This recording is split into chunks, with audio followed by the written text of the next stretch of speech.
Well, I was asked by Sara and Jeff, Sara's manager, and EMI to do some demos last year for her. She had some new songs that everyone wanted to hear, and it was 5 tracks. And as soon as I heard them, I just was absolutely blown away by how she'd evolved as a songwriter. I hadn't heard much from her for a while, and I just thought this was really interesting. I was quite fascinated with the potential of what could happen with Sara's sound.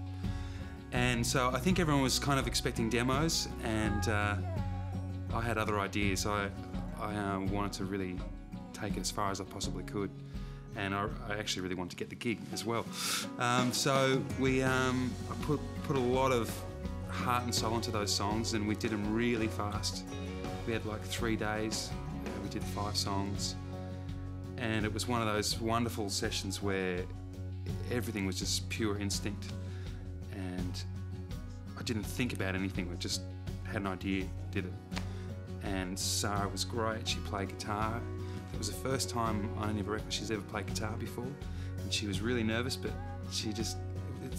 nobody plays acoustic guitar like Sara does. You know, she's got her own sound, and that for me was a perfect springboard for the rest of the songs. Once I had her guitar part down, it was great to just build on that, and gave it a real distinct flavour. And yeah, I had a great time. One of the most enjoyable sessions I've ever worked on. It was really inspiring, and it was quite amazing. At the end of those 3 days, all those tracks were finished, and of those 5 songs that we did, I think all of them except for one have made it to the record, and they're almost completely as they were back then. So we got off to a great start. It was a lot of fun.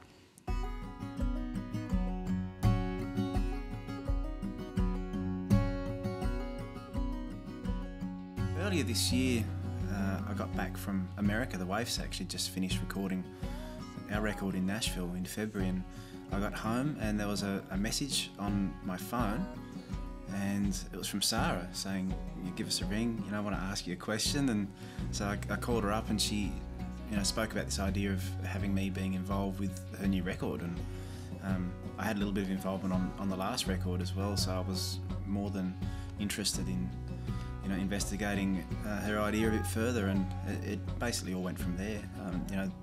She told me that they'd been working with Matt as well, and this idea of us working together on the record was what they had in mind, and it's been a great thing to be involved in.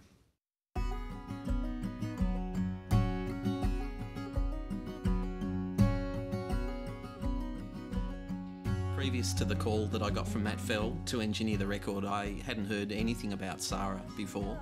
I just assumed that she would be good because Matt was producing her, and having had a bit of history with Matt, knew that he's a great producer and with fine musical tastes. Also knowing that she was signed to EMI, told me that she was no slouch. So I was really keen to take the job on, and also for the chance to work with Matt and Josh. Being a producer myself, it's always good to take the hat off and just engineer and learn from other producers. There's no manual as to how you should produce a record, so you either learn kind of slowly by yourself, or perhaps learn a little more quickly by watching other people.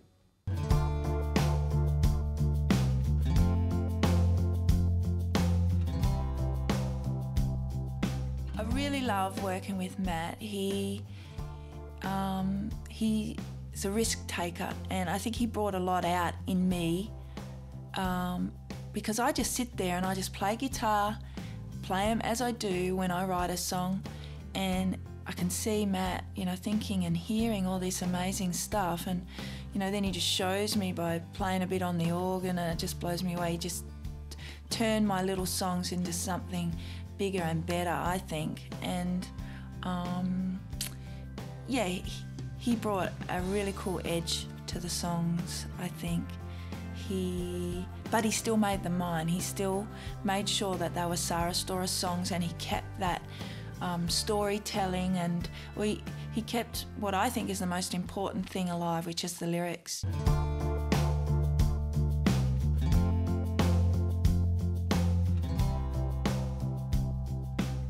I got to work with Josh on my previous album, and Josh and I recorded a duet together. It was one of his songs. It's a great song, but I think what I really noticed about Josh was he came in and he played on my album, and he makes his own guitars, and he just plays. I've never heard anyone play like that. Like, everybody has their own sound, and you know, I have the Sara strum. It's very difficult. Only I can do it. But Josh has this beautiful way of playing. He's really clever, and his guitar playing just blew me away. And he's just such a natural talent, and he's so down to earth, and he has this amazing calming effect on people. And I thought, what a nice difference between Matt Fell, who's just very edgy and risky and has this sort of, who knows where Matt Fell's going to go, to Josh, who's very earthy and natural. And I just thought combining those two boys together would just make some amazing music, which they did.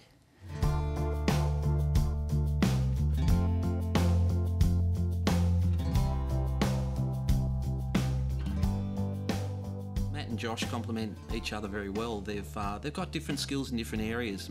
Matt's made a lot of records as a producer, and so he's got good technical sense, good arrangement skills.